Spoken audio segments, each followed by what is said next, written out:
Pasaporta e Maqedonisë së Veriut është ngjitur në vendin e 42 në indeksin botror të pasaportave Henley Partners për vitin 2025, duke mundësuar udhimin pa vizë në 129 vende të botës. Ky është një përmirësim me 3 pozicione, krahasuar me një vit më parë ku vendi renditej i 45-ti. Maqedonia e Veriut ndan këtë pozitë me Samoan dhe Tongën, duke treguar përparim të qëndrueshëm në fuqinë e saj diplomatike dhe lëvizjen e lirë të qytetarëve. Për herë të parë në historinë e indeksit të pasaportave, pasaporta e Shteteve të Bashkuara të Amerikës nuk është më në listën e pasaportave më të fuqishme në botë. SBA kanë rënë në vendin e 12 në raportin e fundit, duke ndarë të njëjtin vend me Malajzinë. Në krye të listës janë Singapori, Koreja e Jugut, Japonia, Gjermania, Italia, Luksemburgu, Spanja, Zvicra, Austria, Belgjika, Danimarka, Finlanda, Franca, Holanda, Greqia dhe të tjera.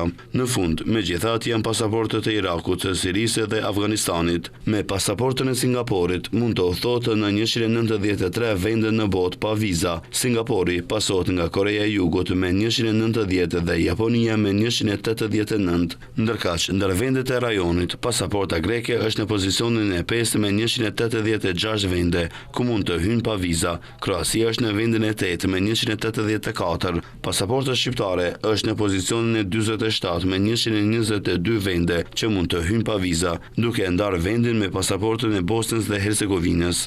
Pasaporta e Kosovës renditet e 65-ta, ndërsa ajo e Serbisë renditet e 36-ta dhe pasaporta e Bullgarisë renditet e 14-ta.